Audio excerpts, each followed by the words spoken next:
All right, welcome guys to the MMOs.com podcast. It's Altai here with episode 12, joined by Remo, Gumble, and Shreya. All right, the whole team is here. and I want to start this podcast off with an interesting random question I stumbled upon. I'm going to ask you guys.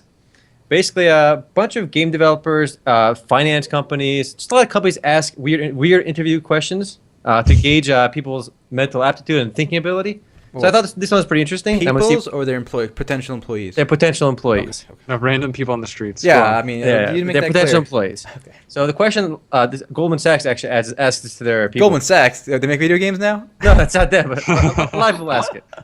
So they ask a question like, how many square feet of pizza are eaten in the United States each year?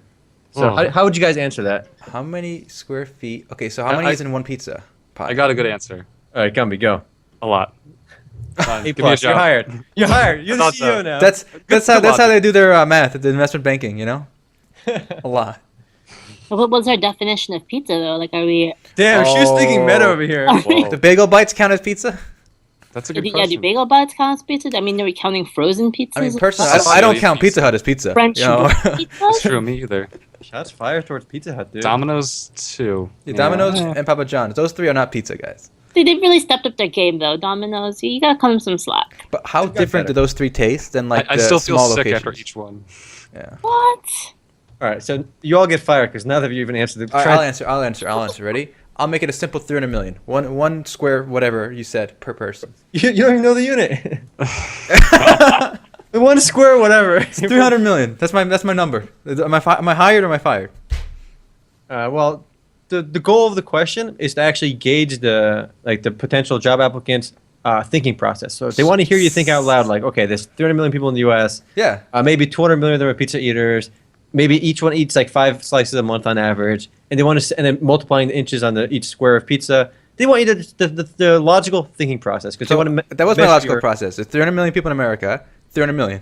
Boom, 300 million units. Yes. Easy. No, it's the estimate that this article gave us about 2 billion square feet of pizza. Oh wow. Wow. So That's a lot of pizza. Now this is the reason we're making gaming podcasts and not making $1 million a year working at Goldman Sachs. So, if only. so Honestly, I don't even like pizza that much anymore. To be Whoa, honest. whoa. Yeah. You know what it is? I've had pizza my entire life, every single Friday, and you have pizza that much, you know.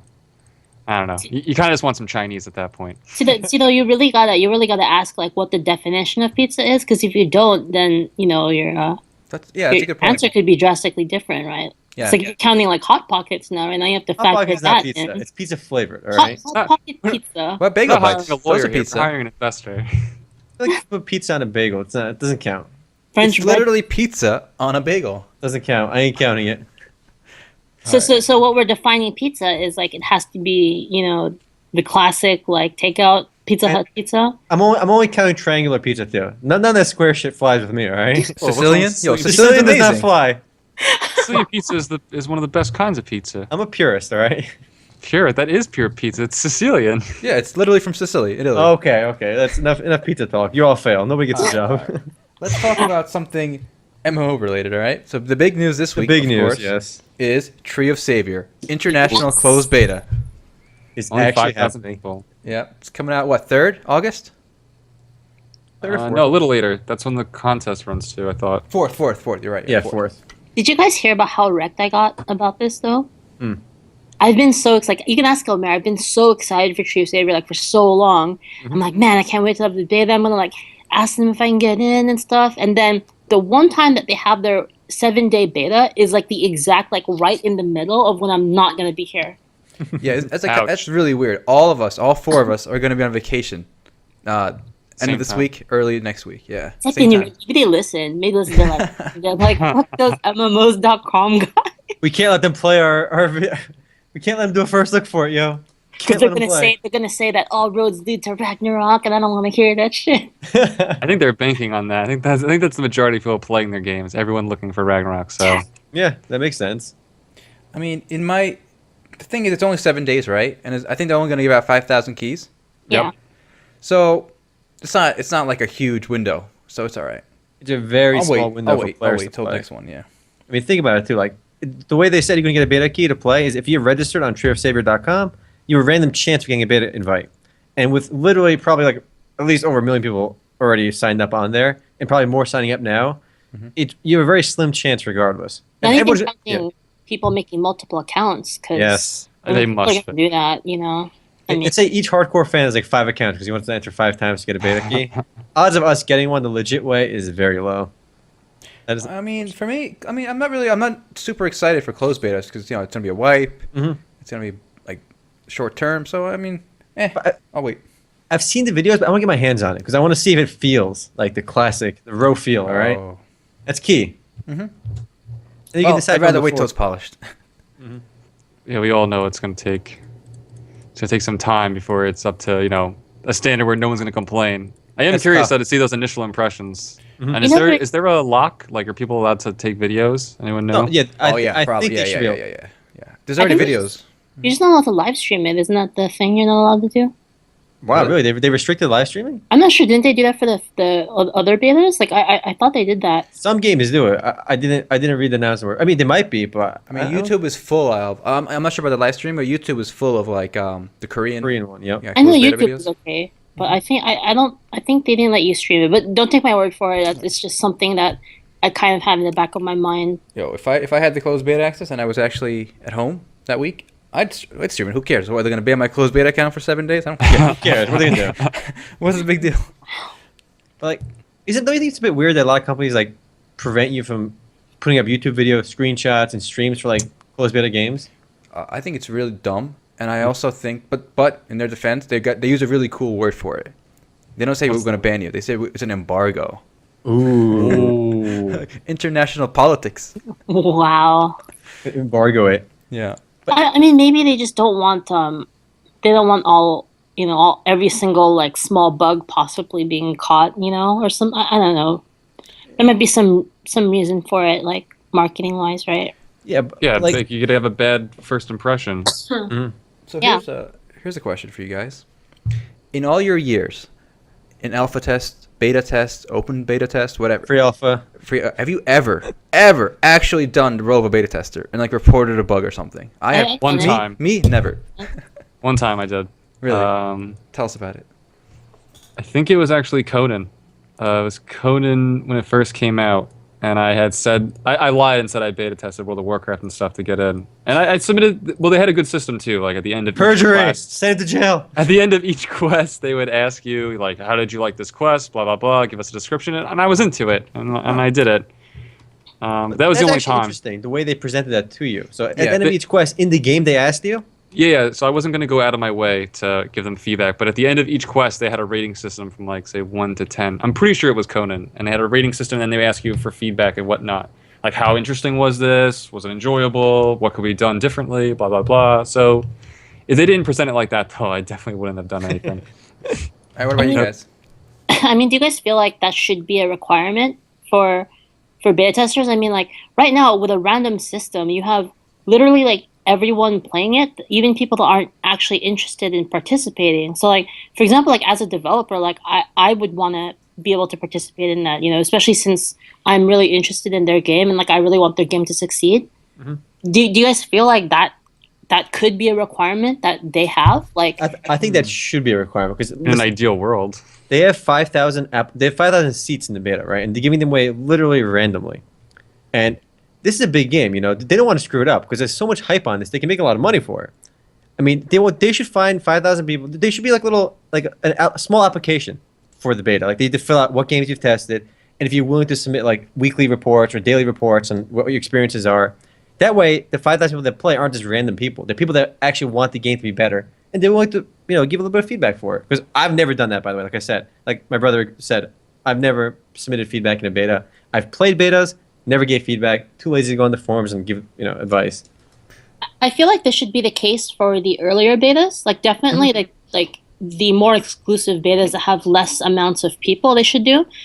For future betas, I mean, I feel like they could open that up for anyone because at that point you're stress testing, right? You need to know like, if your servers can handle it. But earlier when you're worrying about content and you're worrying about, the Balance and stuff. balance, and user issues. experience, the visceral feel of the game, right? Well, it's what they say, visceral. I'll play devil's advocate here.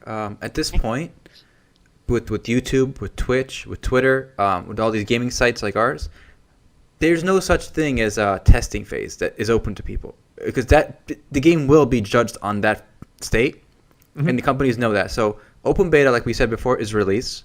Closed beta is the new open beta, which is basically just testing the server capacity more so than bugs, right? Network stuff. So then closed, that leaves alpha testing as the new closed beta. Yeah. And even at that point, I mean, basically the game is ironed out. What they're really testing for is like if you fall through a wall or something, or maybe some dialogue like misspellings, grammar stuff. So I think, but even today, an alpha test, even like a closed alpha test, is basically the game is done. Like it's not, the bugs are not even there anymore. Especially from the U.S. release, international release. The game's been out in Korea in beta already. Yeah, and yeah, they've already many rounds. solicited feedback in many rounds of beta in Korea. So the U.S. beta will not be as back and forth process through development as it was I feel like it's in pretty Asia. broad though, because especially if you're planning on releasing international, the mindset of like players from different locales is going to be different. Oh, definitely. So I feel like that is a huge mistake on their part to only do the early testing with the Korean group, because I feel like the international group is going to be as big as, if not bigger, than. I don't think so. I think outside Korea, China, well, after Korea, obviously China, right? But that's going to be it. I think that the revenue that's going to come from Europe and America for this game, even assuming it does really well, is going to be like a small percent. So I don't think they're even. I don't think it's a big focus for them. Tera's got most of the revenue from the West. A lot of Korean games make most of the money from America and Europe too. Not all of them, but Really? there are. But again, makes all the Terra is money more from America. like It's Korean. I want to say like realistic graphic style, if that makes sense, versus like the anime cartoon. It's a little bit anime too, Yeah. with Yeah, the but- 3D visuals. I mean, to counter that, there really is no game that truly succeeded Ragnarok Online, right? I mean, like I know a lot. I don't know the metrics myself, but I know a lot of people that I knew that play MMOs all played Ragnarok, and there just hasn't been another game of that type. And So- how much money did Ragnarok make in America? Like actually for the company, not that much. Everyone probably. played private servers. Yeah, exactly. Well, private servers is like the issue there, right? Yeah. It's not- Gummy played on our private server. Hell yeah. Us too. Yeah, I did. I grinded hardcore. Like I paid for Ragnarok. My mom paid for Ragnarok. Oh, yeah? All my friends paid for Ragnarok that I know of. But Oh, wow. I mean, like I said, like You're brave. you lost a lot of people because of the private server. I don't think that's necessarily the West's fault, No, that's true. That's true. right? You guys underestimate how popular this game is going to be in South America too. There's a huge South American population that was all about Ragnarok That's Yeah. true. and other isometric style games, and I think they're just as pumped for That's true. Tree of Savior. Aaron, you're underestimating the international potential of Tree of Savior, I think. Maybe, but I think it'd be wrong of them to dedicate resources to catering the gameplay to those markets. Just do it for the Koreans, and obviously the Oh yeah, Americans Sure. and South Americans like what they did last time, right, with Ragnarok. So I think they'll like whatever comes out of the Korean playstyle. I sort of disagree with that because back then Ragnarok was literally all that there was. Like you didn't really have much of a Yeah, choice sure. in that venue, and I feel like why would you limit yourself to see? This is like a view on like design, right? It's like why would you have a very narrow focus on design when you could look at and take what's the best from all the regions, rather than only focus on, it's like when you have a problem and you're only looking at it from one angle, But right? Right. they don't but- have the resources to I mean, they don't have they're ability to not throw part it. of Nexon, right? Nexon is publishing them in Korea, but they're an independent studio, right? They're led by like some of the top guys from original Ragnarok, but they're a How much small does it studio cost still. you, though? How much does it cost you to get free testers? I mean, open it up, be like, But shoot, when you get the testers internationally and then basically redevelop the game separately for each region with all the No, different but- tweaks, it gets expensive, I'm sure. It's not a matter of price; it's logistics. Like the people Yes. who make this game don't speak English, right? So how are they going to interact with? They're going to have to use third-party community people in America, like their American branch, to communicate with the testers, and it's just too many layers, I think, for a company at this stage. Also, you said a lot of top people at Gravity, people that worked at Ragnar, working on this game, right? Gravity is actually near bankrupt. I mean, they're a complete disaster right now. The stock's almost down to zero, and they burnt so much money on Ragnarok Online 2, and they've been living off like Ragnarok. That was like the only game they've had that was a success. You know, they ended up buying Dragon Saga. If you guys heard about that game, Yep. it's on Warp Portal right now. It's not doing that well. They bought they were so excited about Dragon Saga. They bought the developer that made it, so that cost them a lot of money. That went to zero, and they're totally. And Ragnarok Online 2 already closed in Asia. Only the Steam version in America is still up, and there's no doubt that's going to close too in probably the coming years. I mean, those games are pretty prime examples, right? Of a very linear thinking, right? Mm-hmm. Like they didn't know. They were blind as for what their player base wanted. It's pretty clear when you play the game, right? Like, and you know, it's pretty clear from everyone saying like, "What the hell is this? This isn't the Ragnarok I wanted," right? I mean, how many people have said that for both iterations of Ragnarok Online, right? That just makes it very clear that they did not do their research into their player base and into their demographic. Yeah. Right? And They dropped the ball a long time ago. yes. But I think you guys are forgetting one of the key reasons Ragnarok Online was so successful. It had nothing to do with the people that developed Ragnarok Online. It was the private server community. Every private server was a little bit different. They had their own XP rates, their own custom content, you know, their own quests, their own gear, their own area. Like people really went all out with custom content. To the point where I think that experience really exploded Ragnarok. I think it was just the official server. And let's say there was no such thing as private servers. They never worked for whatever reason. I don't think Ragnarok would be that big today, or nobody would care. Well, another thing is which actually Trio Saber is doing right is system requirements. I remember back then and even today, so many people I know play on like scrubby laptops, right? From like 5 years ago, and they literally like even like Tera, right? Even though it's pretty old now, right? Tera like what 4 or 5 years. Mm-hmm. They can't play it. It's not in the cards. But a 2D-ish kind of isometric game like Trio Saber, they can play it, and that's the biggest jump, right? From whether you can play it or not, that determines whether you're going to play it or not. It's the most popular games in the world. They're very low system requirements for a reason. Yeah. Even Dota and League. Yeah, Dota and League have very low requirements. Yeah. Mm-hmm. League more so than Dota, right? I think that's one big help for League over Dota was especially in Asia, East Asia, the system requirements for Dota 2 were too high, and that's why League kind of cemented itself there. I guess definitely was a factor in League's design, right? They thought about that. Yeah. No, but do you think you would ever like play Ragnarok if there was no private servers? Like you think you'd open up your credit card and pay for that? No, I wouldn't either. It's an explicit, easily stated no. Yeah, because a very definitive no. The official server was absolutely brutal, even for 8th grade me to grind through. I had to go to private servers. Even your server was rough, but we were like what 7 rate or something? 8 rate? And I grinded batteries for like 3 weeks. The same mob over and over again. But no, the private server was just a different experience. And then when players started modding the game, throwing in new items like Naruto RO, Hentei RO, all those different ridiculous Hentei servers. Hell yeah. Yeah. You were there for the gameplay, right, Sean? I was there for the roleplay. I got to 98 Archer on 1X. On Valkyrie, on the official server? Archer. Not even the Hunter. 98 Archer. What? You didn't class up or rank? Oh my god. Why? Poor grind. Dude, because I would sit there. It was like the best feeling to like sit there in PvP and like some hunter, like some punk ass hunter comes. I was like, oh man, there's an archer. He starts double strafing me, just like miss. I walk up with my Grimtooth dagger and just stab him to death. Was the greatest. Oh my god. Speaking of games that didn't know their market, there's this Korean game that shut down. Well, it announced it's going to shut down in August. Mm-hmm. And this game was billed as the Asian World of Warcraft, right? Whoa. The Asian WoW. Yeah, it was first announced in 2010, and I think it came out around 2012. So just skip around this trailer I linked. It's called Asta, The War of Tears and Winds. I like the name. Yeah, it kind of reminds me of Nexus. But what were they thinking, right? It's basically a 3D kind of WoW-y game. And it looks like a generic fantasy MMORPG. Like, why do we need the Asian WoW if we already have WoW? I like the name. The War of Tears and Winds. People need to stop being so full of themselves and thinking they can beat WoW. It's just not smart.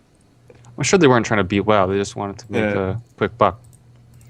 Oh, yeah, I guess. Yeah, but I don't know. Just like WoW actually is doing well in like China, right? So I don't know why they thought they needed like an Asian WoW, you know?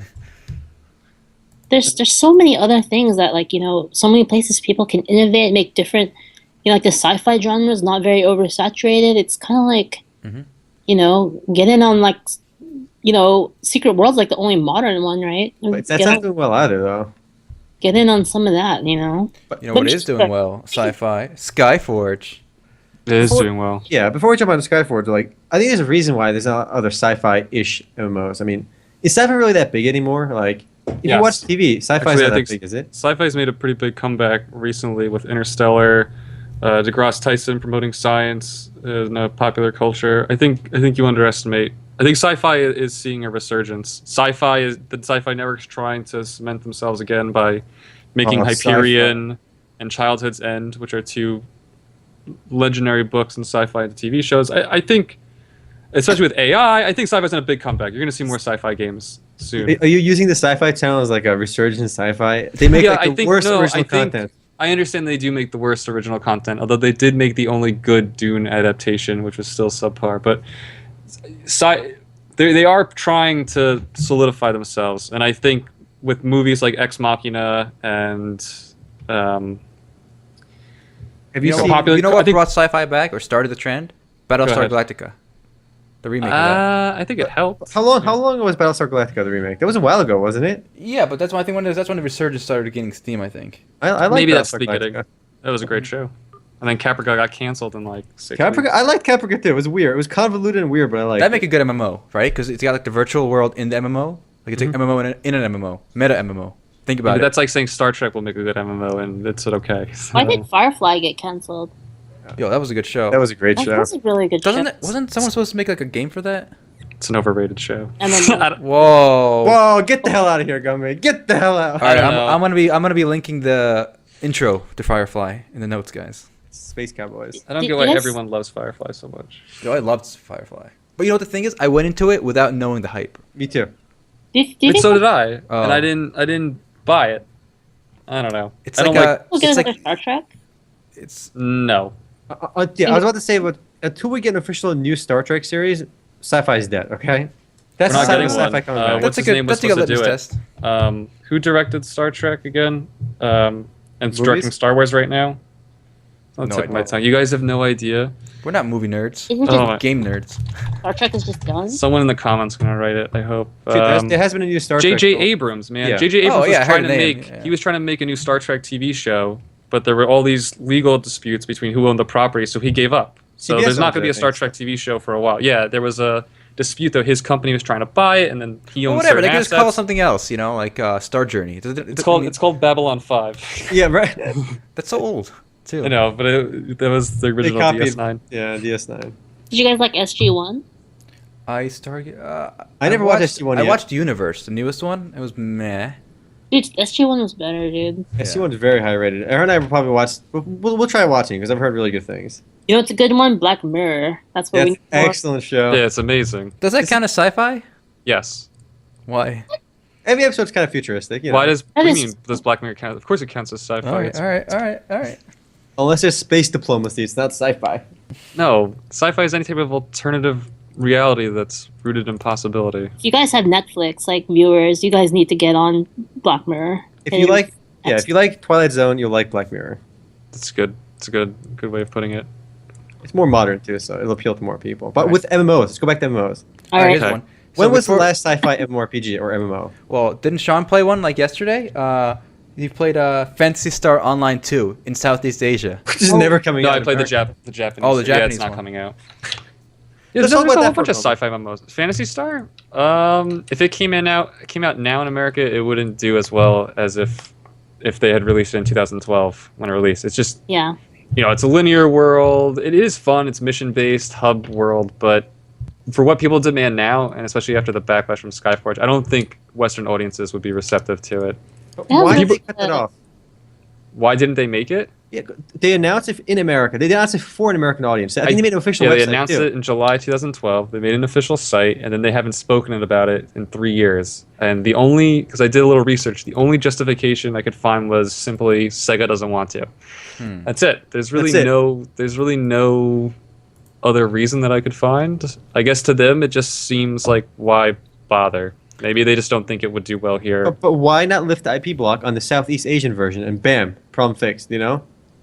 I don't know. It's in English. Maybe they it's still have weird. hopes. Maybe Maybe. they're still.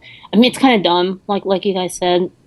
I think It's not bad weird. though. I liked it. The animations were awesome in combat, and I like how the monsters kind of feel. You know, it's Phantasy Star, so they kind of have this like goofy appearance going on and very anime-esque. But How about that starting weapon, Gumby? Wasn't that great? Like it's like a gun sword. You know what I'm talking about? oh yeah, it was. Yeah, all the weapons are cool. I like how you can switch between 3 weapons at any time in combat too. So you kind of have the same thing as in Spirit Online, where you're changing up your playstyle on the fly. But no, now the modern sci-fi is like Perpetuum or the Repopulation. These like serious sci-fi games or SkyForge, just silly. But is either Perpetuum or the other game like Doing Population well? doing okay? No, They're not out yet, are they? They're both early access titles. Yeah. Did you guys play the original Phantasy Star Online for Dreamcast? I I- did not. No. I was never into the Phantasy Star Online. Again, I'm really biased against consoles in general, like for online games, I should say. Dude, I had a keyboard for that. It was hardcore. Hardcore, dude. Yeah, it was a great game. Like the old Phantasy Star. Did you guys follow it when it went into Blue Burst or anything? Because they came out with Blue Burst, which was like the old version. Was for I think it was PS? like for PC. Oh, wasn't there one for PS2? I think that's PS2. Oh, Maybe I it know. was I know. I Universe? played one at my friend's house for a little That's while. Universe maybe. Because it was Phantasy Star and then Phantasy Star Universe / Blue Burst and then like Blue Burst came out too, which was like the old one but like remade. And then now there's PSO2. So there actually was another PSO game between the two, which was called Phantasy Star Universe, which was like kind of the same. I actually played that game. So it's There are so many Phantasy Star games. yeah. Really? There's so there's so many. That's one series I never touched. I don't know too much about it either. It was the more concept. about like friends and community. It was like, you know, just hanging out with your friends and stuff, and like having cool weapons, getting like those rare. The rare weapons weapon are drops, dope. I gotta say. getting those pan arm blades. All right, let's to Skyforge now, which Aaron was mentioning. Yep, the game they're releasing their first they announced their first post release, I guess, patch. Yep. They're going to be releasing 10-man arenas for PvP and 10-man raids.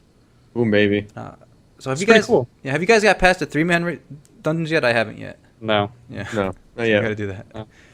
We've been playing too much Rocket League, so Oh, yeah. Rocket But League. I do still want to get Mhm. in like towards the end in Skyforge. Mhm. So like we were mentioning before, we should bring it up again because it's so contentious. Good word. In Skyforge, you have the cap, right? So to me, this new patch says that the reason why the cap is in is because they had no end game when they released Skyforge, and the cap was there so that the developers could take time to actually make an end game and make end game content by the time players caught up. And so we were talking before about how either they need to take off the cap, right? Which I don't think they need to, but they should let you make another character. Because it seems like when you're doing the Atlas path, you are going to end up limiting yourself as to what classes you can play. Even though you can switch between them, when you get to the Advanced Atlas, you either go left or right. So you pick a direction. So why not be able to make another character, and then after you've capped on one, you can cap on that one, working in the other direction. Well, you can. Just make a new account. Yeah, but you shouldn't have to. It should all Yeah. be in one account. I shouldn't have to use a new email to register. It seems like I shouldn't have Very to unnecessary. circumnavigate the whole thing. It's kind of silly. You know, it's kind of silly in the first place why I can't make a second character. I like their That's true. approach where you get everything on one character. It was a very novel idea, and the fact that you can actually re-customize your character whenever you want, it reinforced the idea of one character fits all, and it was really cool. But the cap screws that up. If you're On gonna have a paper, it's cap, great, yeah. but the cap is okay if you have the cap and alternative characters. So you can. Yes. Sean is right. You can go both ways. You know, but And as is, it's very restrictive. And again, I get the cap. I get how hardcore players should be allowed to go hardcore. But now I seriously believe they did it because they had no end game in mind when they released the game. And I guess the rebuttal is, well, why not just wait till end game to make it? I mean, I guess, but then you'd be waiting another 6 months or 3 months for them to release the game, and people wanted to play now. So I still don't mind. But again, yeah, they need more character slots. I think the release schedule was pretty good on Skyforge. I mean, between like the Russian release and the U.S. release, it moved very quickly. Like a Whereas- month, 2 Yeah, months. A lot of Korean games they'll drag on for a while. and then- Years. Years. Oh my god. Where's Blade and Soul? Oh, you mean Boob and Soul? Boob and Soul. Oh, I'm sorry. That's what somebody referred to in the MMOs.com comments and That's one a of our good way of YouTube putting videos. It's Boob Soul, all right? I'm excited. Yeah, they Yeah. just they made there's a post on their website now with the class and race options. They have some new race class options also. That's going to be in the international version that I don't think is in the Korean version right now. Oh. Yeah, Yeah. you can be like that really manly race, and you could get you could be a mage as the manly race. Then I believe the really girly race can also be monks.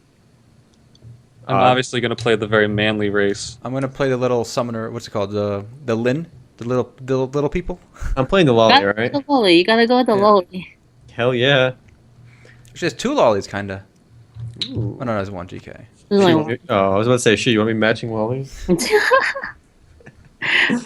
But Don't the whole, look- like, Oh, go ahead. they said with the racing class, Aaron was mentioning this earlier, but with the whole racing class thing, I feel like, should games even have, like, the artificial, like, restriction what class every race can play? Because that feels kind of like No, I don't think they should. like forced on the player. Well, you it guys think? depends. You What know if what there's the if thing there's is? lore behind it? You know, if cares there's about actually the like lore? deep lore. I have two. Some people care about lore. I have Not two- anymore. I have two game examples that illustrate this point. One, let's talk about WoW. So WoW Yeah. started with lots of restrictions on which race could play which class, and every single expansion, without fail, they broke it a little more. That's so like, true. Like the Taurons could be paladins and stuff. So it's gotten to the point where basically almost every race can play every class, right? Mhm. There's a few exceptions, but and then the second game I want to mention is EverQuest.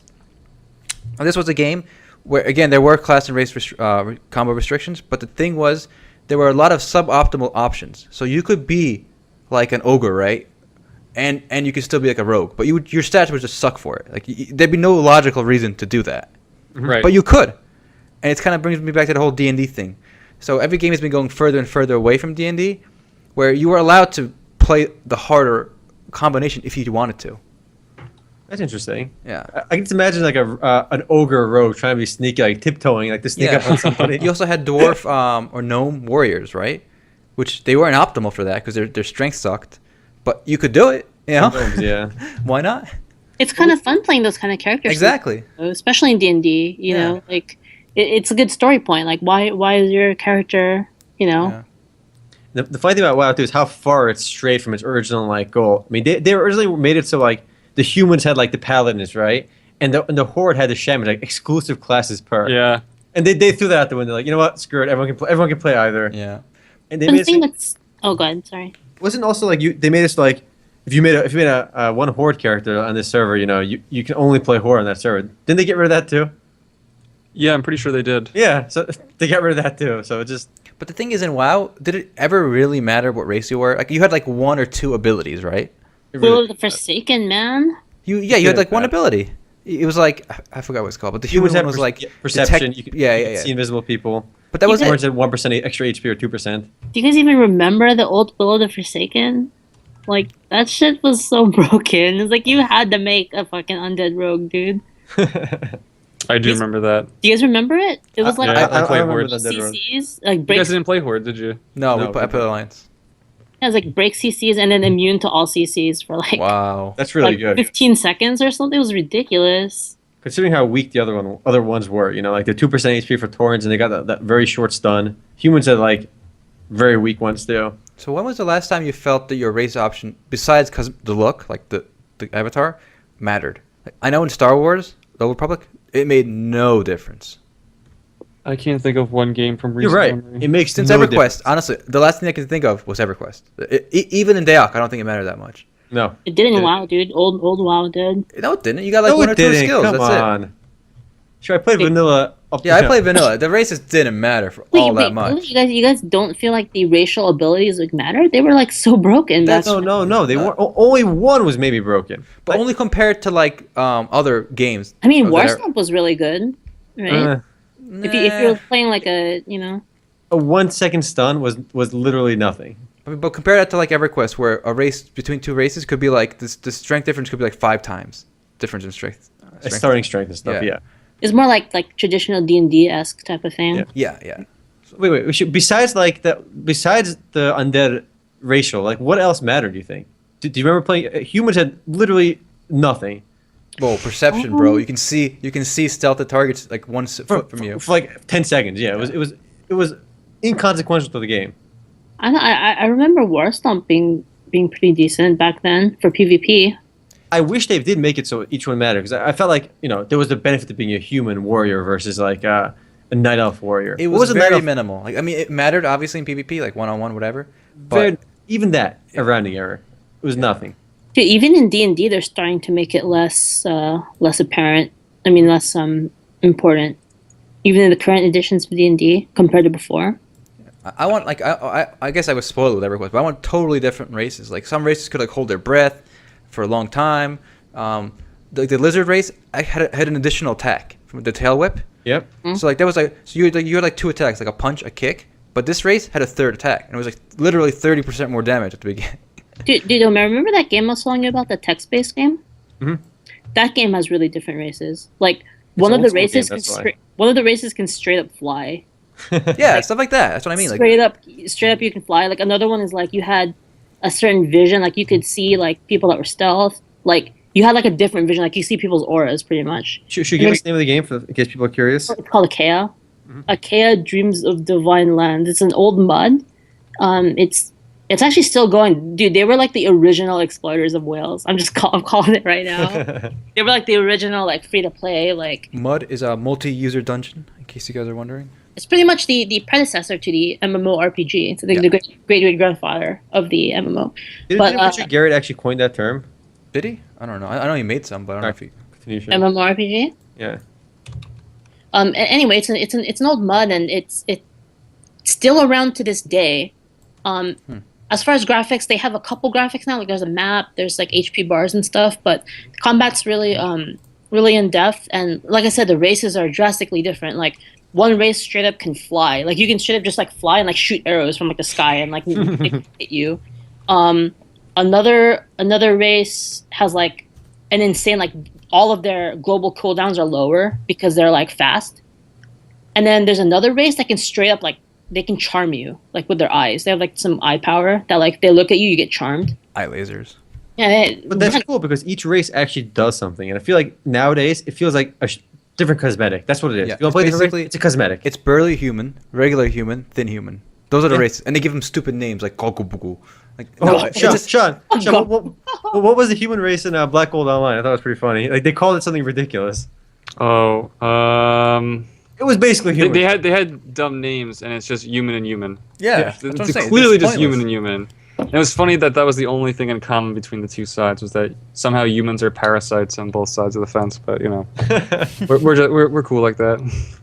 I see that you guys want it to like kind of be like D&D-esque, where like you can play like these weird combinations, but you would have like a drastically different advantage than like playing something that's more in sync. Yeah, but do you more fun? Do you guys really think that anyone outside of ourselves wants something like that?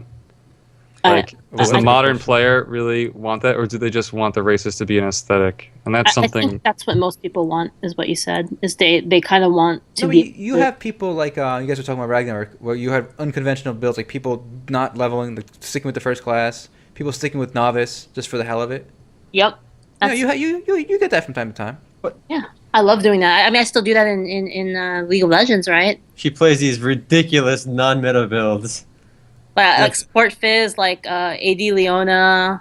Mid Leona. In HOTS, I play like a DPS Malfurion, remember? Yeah, it's pretty weird. Yeah, so it's viable. I think there's a demand for it, yeah. But mainstream wise, I mean, you're not are you gonna piss off more people? Oh, no, I mean, allow it, but don't like allow people to gimp themselves if they want to, like to play with if they want to play unconventionally. But I would make it strikingly weaker. The unconventional build would be weaker. And just there for kind of the role-playing experience, like the gimmicky experience. Maybe we just have like the social justice warriors being like, well, all the races should be the same. You know? Oh, that's a good point. Like, right? Yeah, and some older games, the races were distinctly disadvantaged. Some of them.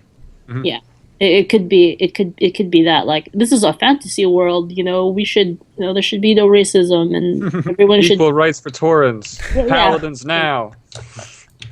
You know, I mean that could be it. God, though I really miss D&D though, because like D&D, I would play like something, and I would just be racist towards like other. Wow. Like I used to play like I played like the old D&D game I played had a racist fairy, and I would just pretend like I was better than like everyone. It was great. So speaking of, we mentioned EverQuest a few times, but the head of the ship at SOE, which is now what's it Daybreak now? Game Daybreak Games. Mhm. Their CEO Smedly, we mentioned him last week. President. Oh The boy, president, he stepped down. President. He stepped down. where's sad. Smedley, dude? Yeah, and it was this I kind of saw this coming. You can't get in like a troll fight with a troll on a No. public on internet, and expect to come out ahead. Well, especially when you're the representative of your company and your actions directly Yeah. can influence what happens, right, to your company. So Yeah, And so we say you gotta be professional, but I feel like any one of us were like targeted like that. We could easily it's easy to lose control, like Yes, that. absolutely. The spur of the moment, some like punk kid is like screwing with your entire company, and you have access to communicating with him. Like Well, you I could be mean- tempted. I mean, you say that, Omer, but we're not getting paid the big bucks like he is, Yeah, that's true. right? yeah, with great money That's comes his great job. responsibility. I would love some. Isn't that what Ben Parker told Spider-Man? He was actually Spider-Man was actually into hedge funds. He was going to start his own hedge fund. Oh yeah, That was advice he got. Yeah. Is this the alternative Spider-Man universe? Yes. I mean, I feel bad for him, but at the same time, like, dude, really, like should have not, like, mistakes were made. Did they at least stop? Did they stop because of it? Well, presumably, but to show that it wasn't like a measured response, like before he stepped down, like earlier, he actually closed his Twitter and Reddit accounts. Cause Wow. So it was kind of like the alcoholic just throwing away all the alcohol in his house because he knows he can't control himself. So instead of just not partaking in the troll bait, he just had to like go cold turkey, right? Cause so That's interesting. I don't know. I don't think that was I don't know. It was bad. I mean, hopefully that the hacking group stops now that happened, though.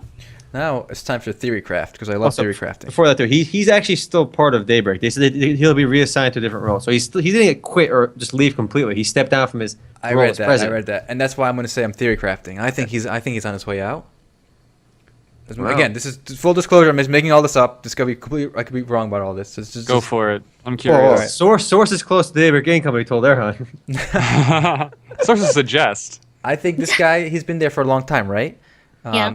With the original EverQuest and everything. I think this new company that bought out SOE, it's like Novus something. It's like a private equity or something. They want to close, I think, a lot of their games, their legacy games especially. And they really couldn't do it with this guy still at the helm because he'd be like getting all the flack. Ooh. So now they're gonna remove him from the head post, put some like suit there, and then he's gonna do the cuts that they were gonna do anyway. And Interesting. then Smelly say, I couldn't do anything to help you guys. This That's sounds like actually a it's very robot good theory. conspiracy. Yeah, that's my. That's Game of Thrones shit, man. I think you're right though, because this happened. The whole buyout between Sony Online Entertainment and Daybreak with this hedge fund was still pretty recent, Yeah. and definitely, I mean, they want to make as much money as possible. These hedge funds, their goal is they buy a company, they cut costs, and they make as much money as possible. That's like the MO. Uh-huh. Planet Side 1 is still up. No, no way. Yeah. I'm googling this. I don't believe you. All right, we'll go. Anyway, but the thing is, I don't think it'll be up much longer now that, this guy's gone. Because now they're going to put a new guy in, and he can just be like, hey, fresh start time, baby. Gotta make my mark on this company.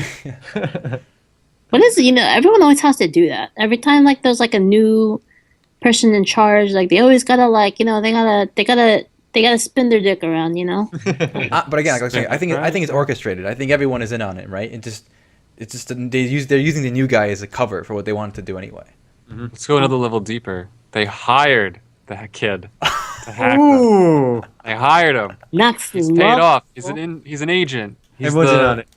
That's why he got out. That's why he got out because Yeah, that's why he's not in jail. They cut a deal with They cut Smedley. it. That's right. Smedley's getting a payout too. Like this is all a show. Here's another. I'm searching a little further now. Years ago, at this point, EverQuest Landmark was announced, right? And it was supposed to be like the sandbox game, and it was supposed to be the same tool they were going to use to make EverQuest Next. But then, Yeah. I think this year or last year, they dropped EverQuest name from Landmark, so now it's a standalone game. and this game has literally been in early access for like years. Forever. Yep. And I don't. And the same with EverQuest Next. Like it's been announced for years now, and I don't know if they're making any progress. Like, I think there's something going to happen with those two games. No, I think EverQuest Next is. I think it's. I remember seeing a video, like more recent videos on it. Yeah. I mean, one of the cool things I saw, which I'm not sure if I told you guys in the previous podcast, but I thought it was hella awesome. The game has like a webcam feature where the game looks at your face while you're playing, and any facial expressions you make, your character in the game makes. How cool is that? Yeah, it is I mean, awesome. it's cool, but It's just kind of a unnecessary addition, but it's cool awesome. nonetheless.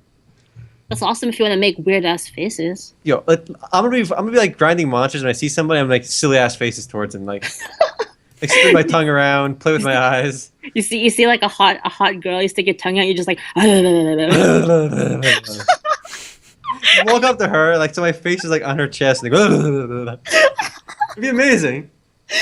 Guys, we're all playing EverQuest Next. There's a program out that does that already on Steam. You can buy it for developers. Ooh. It's for people that want a webcam, but like you can instead. It's like that thing. The what was it? The one from Black Mirror. The one with the little blue bear. You know what I'm talking about? Yeah. Yeah, there's a program like that actually on Steam. You can pick up. I think it's called. Oh, that's just like developers, right? This is out of our purview.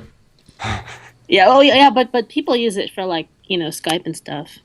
I consider myself a game developer. I've played Battleship on I've drawn the grids. I'm developing the game right there. Did you play RPG Maker?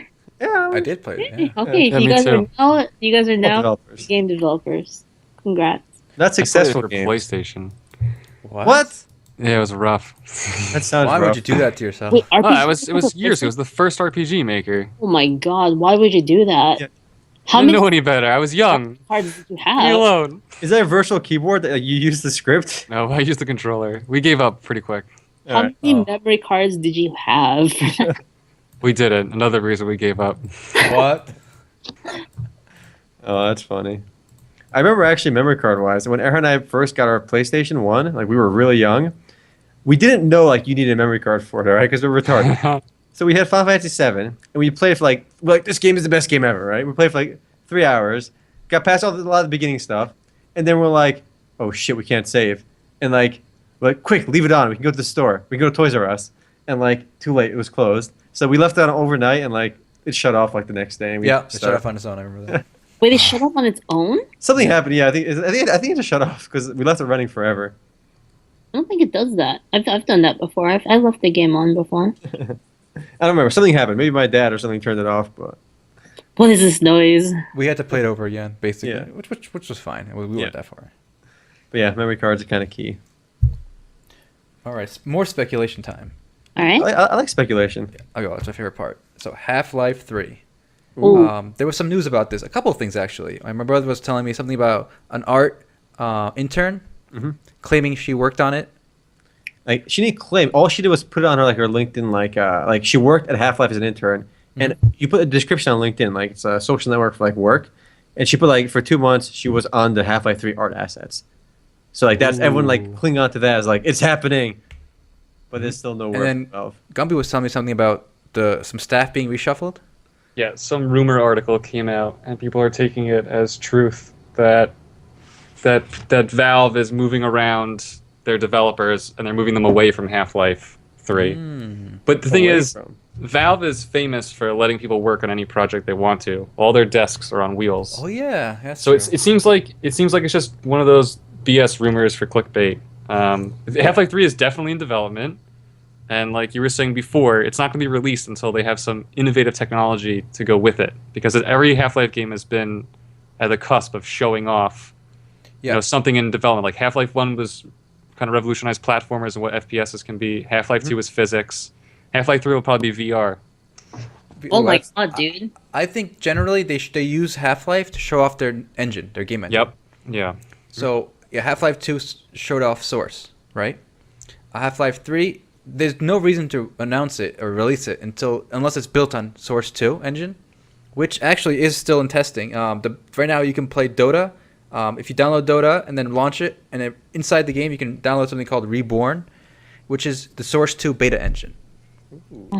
and I think I mentioned this last time we talked about Dota 2, but basically, this is how old Source is. And a lot of games are made on Source. Even I think some MMORPGs are made on Source, like other shooters, other MMORPGs. Or basically, Left 4 Dead, a lot of games made on Source. Even third party, I'm not talking just Valve. But this is how old Source is.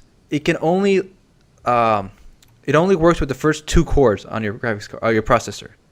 Wow. So a lot of processors today, like mine, have 8 cores. Mm. So also with the RAM, it only addresses 2 GB of RAM, I believe. What? So it's basically they're made for 32-bit era.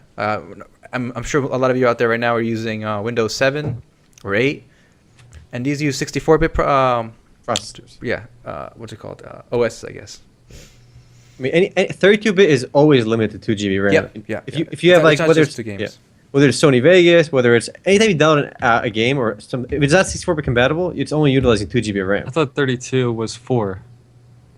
Sure, it's 2. Let's Google it, boys. Let's Google this. Let's look it Google up. Because I know there's definitely a limit over there. I see 4 gigs right here.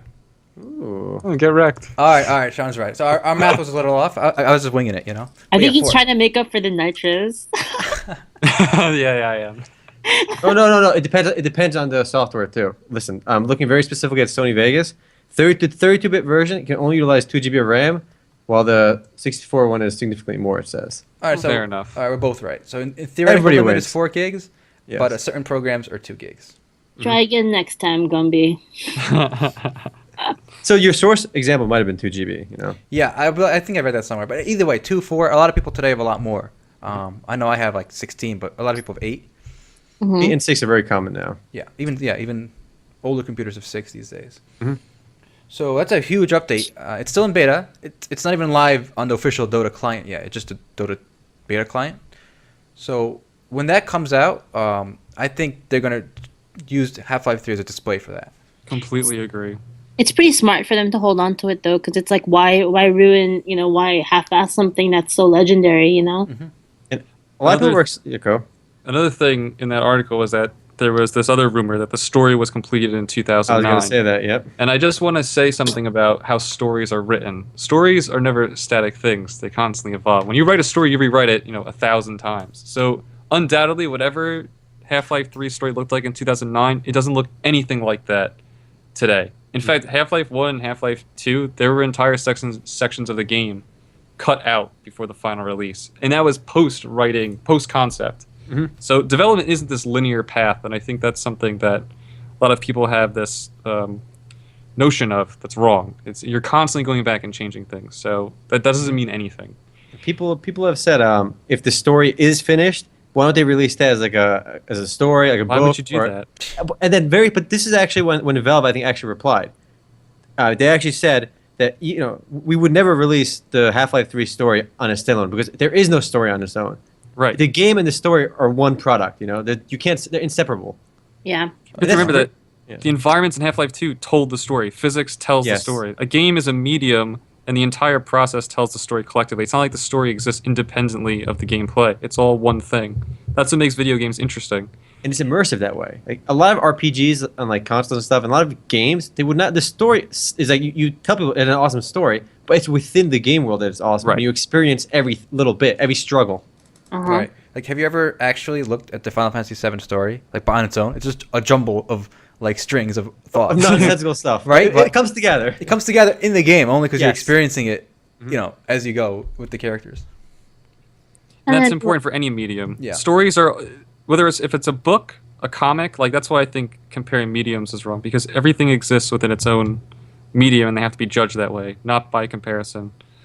I guess it's outside the scope a bit, but yeah, don't release Half-Life 3. Release it as one package. That's it. Can you imagine Half-Life 3 like fan fiction stuff? I don't want to see that. No, I have no interest. guys, theory crafting. Go ahead. They won't be Half-Life 3. They'll go to Half-Life 4. Why? Why did Windows skip Windows 9? They went from Windows 8 to 8.1 to 10. Actually, I heard a good reason for that. Oh, yeah? Yeah, someone told me a good reason. I brought this up with them, trying to sound snarky. They said because they have Windows 95 and 98. Ooh. And they don't want to confuse it. They already have two things with 9. That's fair. That's fair enough. Yeah. I guess. Like, imagine an older article, something that refers to Windows 9. Now, you wouldn't know if it's referring to Windows 95, 98, or just 9. All right. Or they just left out the last letter or number. All right, I'll give it to you. But then again, this is the same company that went from Xbox to Xbox 360 To Xbox One. to Xbox One. So maybe Microsoft They went just full can't- 360 Not twice. very good at counting. Yeah, maybe they're never good at counting, so we have to give them some leeway there. They are an American company, so I'm not surprised. We are down on the standardized test scores for math quite a bit. So Half-Life 3 is coming out eventually. Just be patient. It will likely be very good. So Yeah, like, I don't know about you guys, but for me, the Valve games, the least important was the Half-Life game. Like, Whoa. It's all the stuff that came out of it that were more interesting to me. Whether it was the Counter-Strike, the Left 4 Dead stuff, the Portal stuff. no, I played Half-Life 2 like 5 times. I had fun. Really? Yeah, Well, I enjoyed it a lot. I always I was saw really it as like a impressed. display piece. They released it as a display piece, but Yeah, like, like, look what our engine can do. But Half-Life 2 and the original Half-Life are like amongst the best-selling PC games of all time for a reason. Yeah, I guess. It's not just the Display engine. pieces tend to be pivotal. Yeah. A lot of like System Shock 2, I guess, was a display piece, but you know, Like, how it's much also more did you helped. play Counter-Strike than Half-Life? Or Counter-Strike Source than We said I more always multiplayer. enjoyed Half-Life more than Counter-Strike. Really? But, yeah, Mm. but you know, it's a different experience too. So All right, fair enough. Guys, No. guys. go ahead. Half-Life 3 free to play. Think about it. No. Bullshit. No chance. No No, chance. guys. It's a Sources single-player close to shooter. Why would it be free? Valve- Sources close to Valve tell me through the Hummingbird nearby that it's gonna be free to play. You heard it here first, guys. You heard it on the MMOs.com podcast. Why? Full disclosure, I'm making all this up. I mean, the next Counter-Strike might be free to play. Yeah. Right? Like, that's built on the Source 2 engine. But I don't really see a reason for them to make... Why would they make another Counter-Strike 1.6? I think it'd be that's so bad. long It'd and- be bad if it was free to play. What came out first, Dota 2 or Counter-Strike, the new Counter-Strike game? Ooh. Global Offensive. Think 'Cause, Dota. Let's I mean, find out. Valve is having a lot of success with free-to-play as well. I mean, Team Fortress 2 and Dota 2 consistently make on the top of... I mean, Dota 2 is always number one, with Counter-Strike being number two. And always, Team Fortress 2 is up there, too. Oh, and because of that segues into something else. Some people think Half-Life 3 will be developed solely for money, but Valve, by the way, rakes in so much money off those free-to-play titles. Their free-to-play titles are going to keep them set for a long time, for at least a decade. If they stop And the doing it. platform themselves, they don't even have to make any games to keep making money. Steam No, they makes a lot don't. of money from the platform. I remember people were like, haha, Valve, you lost $1 million after that mod scandal. $1 million is nothing to Valve. They wiped their ass with $1 million. It's nothing. Yeah, it's nothing. So It's I around think the that area. they do love their games, especially the ones that aren't free to play. So I mean, at this not worried point, about that either. how much more money did CSGO make from the key sales, the chest sales, than actually so people, much more. than people buying the game? It has to be much more. Yeah. You see people on like streams that buying like 100 keys at a time, Yep. Those gambling things we talked about a Yeah. couple podcasts ago. I mean, free to play is making a lot of money, and this is why I said maybe Half-Life 3 and the next iteration of like Counter-Strike games and the next iteration of Valve games could be free to play. Counter-Strike, yes. Half-Life 3, no. No, Half-Life 3 is a single player experience by its own by its by the paradigm it operates from. It's not multiplayer. You gotta think outside the box, Gumby. Think outside the box. Oh. There No, is you're right. nothing You're right. outside You're the right. You're right. box. You're right. It's a single player game, so that doesn't make sense for that. It'll be probably packaged with the Steam box and everything else. So with Valve's VR headset, you get the whole package. You get Gordon Freeman's glasses. So I would be shocked. We're all going to need new computers, by the way, when that does come. Look- Everyone's going to need new computers. Look at Blizzard too. I mean, they've really pivoted to free to play a lot. I mean, Hearthstone is making a killing. It's free to play. Here's the Storm, and Overwatch now. Like all their games, like from Blizzard, are coming out free to play. Yep, they're doing that really, really well. I mean, look at StarCraft too. Like that came out in a very interesting time before free to play really took off, and before a lot of companies started embracing it. So they went with the buy to play model, and it almost feels like a legacy game now because I'm not into that StarCraft anymore. Speaking of a legacy, Legacy of the Void, the third StarCraft 2 game, is going to come out soon. It's in open beta testing. Well, not open beta, closed beta testing right now. which is basically a full release nowadays. Well, no, not for this because it's beta I know. play. Yeah. I was about to say, whatever happened to beta testers? Like that was an actual job. You had to like test for bugs. Before a game even saw the public. I'm sure I they did still that. exist. I did that. Who wanted to You be did that, a game see? tester when they were kids? Of course I Everyone. want to be a game Everyone tester. did. But shoot, how was that actual job like? I heard it was very grindy for people. So when I did it at Nipponichi Software, like working on Stuff. arts and electro and stuff, you do a lot of script checking. Like you actually have the paper script and you're like reading it while you're playing the game, making sure there's not that many. You need like just kind of like a good editing, right? So you can catch that's actually where I had the issue with the 3 dots for the ellipses and stuff, and the double spaces before the period. After but it's stuff like that pretty much. You just read through the game, and then you kind of just run into every wall, try to find bugs. It's funny because like one time I actually found a bug just out of luck. I like slammed my controller because I got frustrated, and then I like blue screened the game. I found out like if you press like a certain combination of buttons during like the start screen, it will like blue screen the game. But that's pretty much the kind of stuff you do. You're just looking for issues. You need to have like a mind that's really good at exploiting things, right? Like you need to think like, what could I do to like if I wanted to fuck this game up, right? Mm-hmm. You do a lot of that. You keep records of it, and then at Blizzard, it was the same thing, pretty much. Speaking of exploits, there was actually a really big exploit on Steam recently. You could actually reset anyone's password without needing their email, like verification. And this brought down like the gift servers or something for a while. Well, did they prevent people from because they didn't want people to like trade items and stuff they may have gained access to through this method, which is why Shu couldn't get Rocket League working for a little while on Sunday. Dude, this was recently, right? This was a couple days ago. Yes, this is on Sunday. Wait, How do we does all this have to happen? check our accounts, or Do we all have what? do we all have to check our accounts, or? I mean, if your password didn't change, then You're you're fine okay. Okay. If you can still log in, you're right. But anybody could have changed your password by just requesting like just they knew your login, like just your username. Must have been a nightmare. Yeah. And the funny thing is, the way the exploit worked was, when it asked you to type in that code, right, that you get in the email, Yeah. if you just left it blank, it went through. It was like, all right, you're good. Really? Yeah. It's pretty funny. I wonder how many people actually abused that and then got banned later for it. Yeah, very possible. So what's the dumbest exploit you guys have seen in an MMORPG or MMO? I'll give you mine. I got this. In Neverwinter, there was an auction house, right? Mm-hmm. And the way it worked though is you put in a price, like whatever, this item is for sale, like you want to. You can bid whatever you want. Yeah. You know? So, the funny thing is, if you bid a negative amount, like negative 20, let's say you put in, you get in your mailbox when the auction ends, you get 20 gold. Just think about that. How did they mess that up so bad? Pretty awesome. I bid negative 1 million and you get a million gold. And then you didn't win the auction, but here's your money back. Here's your negative million. You get a million. Oh, and that's how because you can only bid with astral diamonds in Neverwinter, so you got like the somewhat premium currency that way too. So that was a pretty serious dupe. Yeah. And what's even funnier is they had that exact same problem in Star Trek Online like years before. Yep, same studio made it. That's why. Yep, and they made the same mistake. They made the same mistake. They don't learn from their mistakes. No. All right, what do you guys got? I mean, my favorite one is of course the Diablo 1 duping. Oh, that was the best. I remember that. Where you drop the item on the ground, and then as soon as you go to pick it up, you use a potion, and then you dupe the item. Oh, yeah, wow. I spent hours doing that. I got really good at that. It was fun. I remember that too, Sean. That was good times.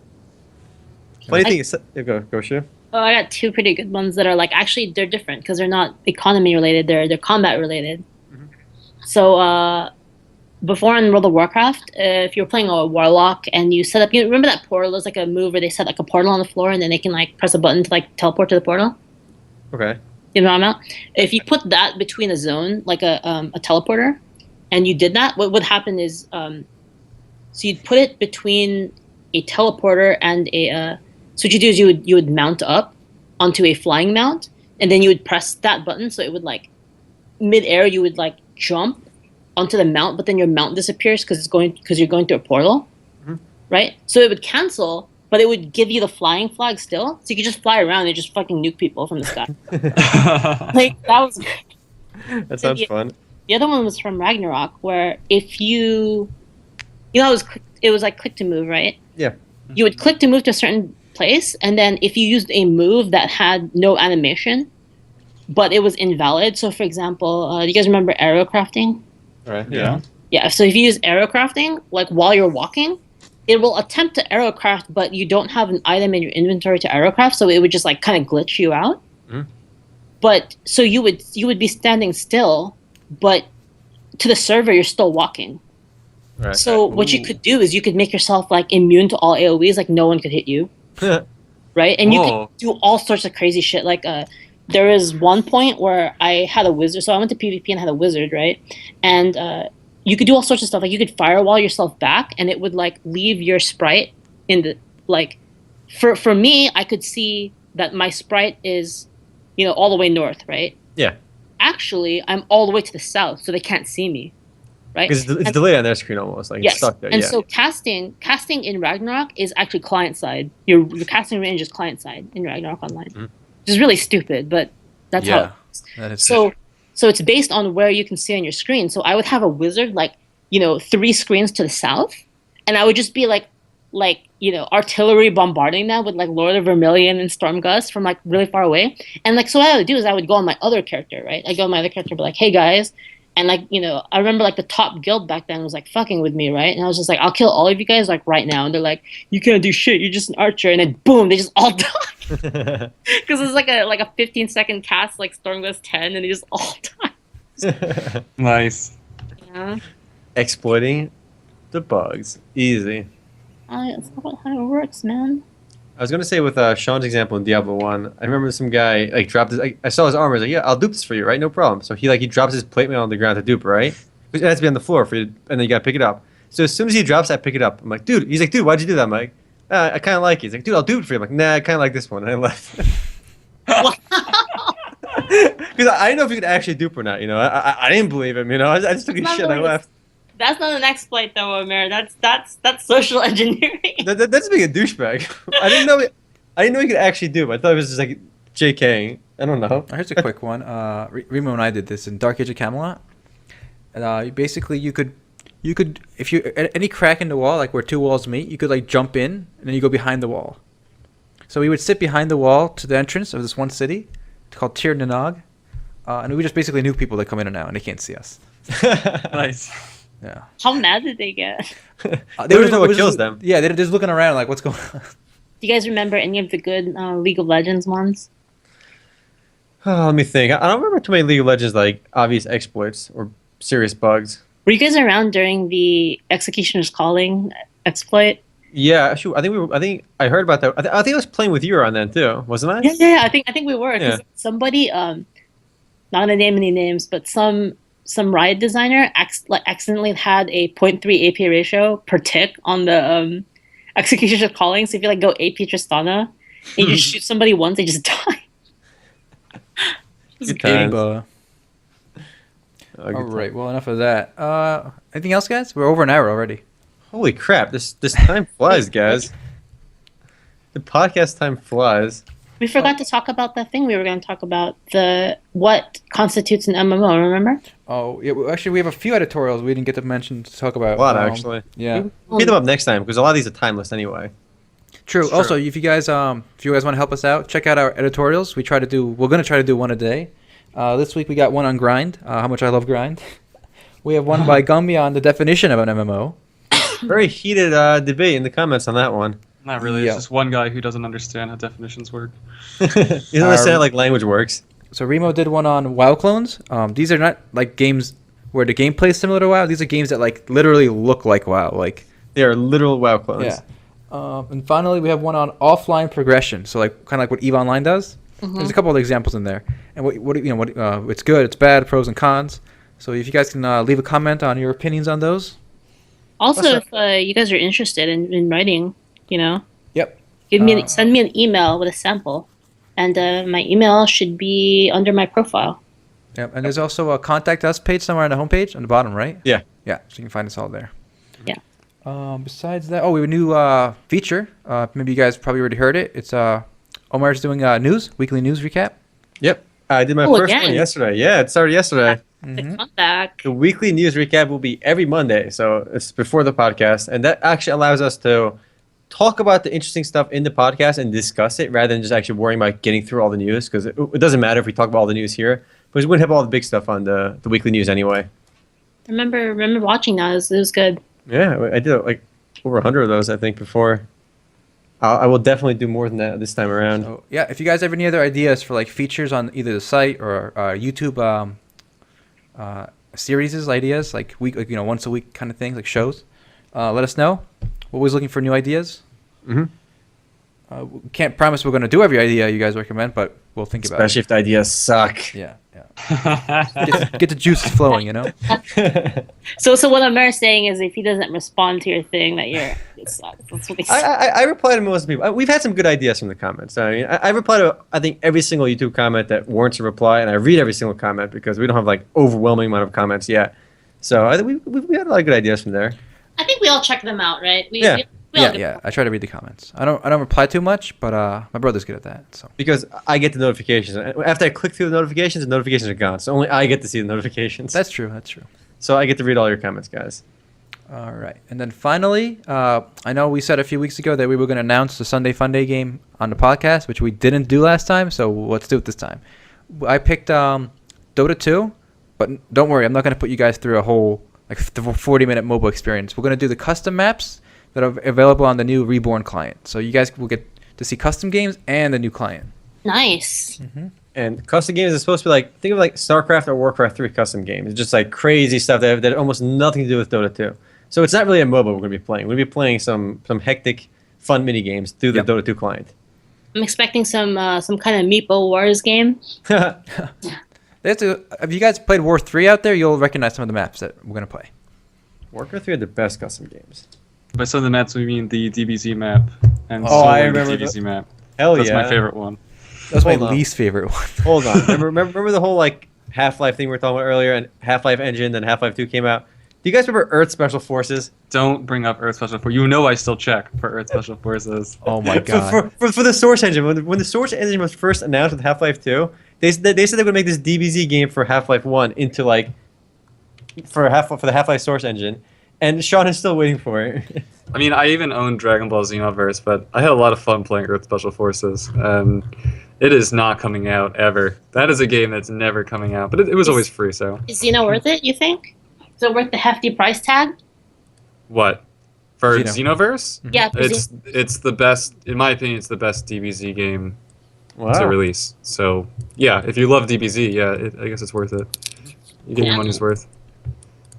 All right, guys, I am cutting us off. So let's say our goodbyes and log out. All right, guys. Omer, signing off. Gumble, see ya. This is Shu. See you guys next time.